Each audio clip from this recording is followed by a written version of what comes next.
বন্ধুরা দুপুরের লাঞ্চে দেখুন ভাত, ওই যে মাছ, মোরলা মাছ, কাঁচা আম, সর্ষে বাটা, এই যে কাঁচা হলুদ বাটা দিয়ে যে কষা করেছি ওই কষা, আর এই শাক ভাজা।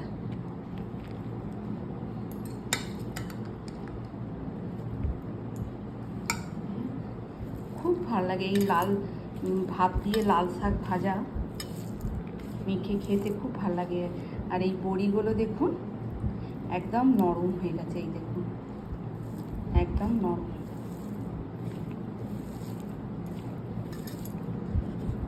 খুব সুন্দর।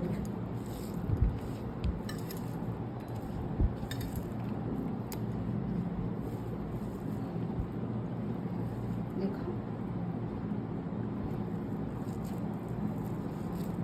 মানে খেতেও সুস্বাদু হবে, এই দেখুন বড়ি দিয়ে।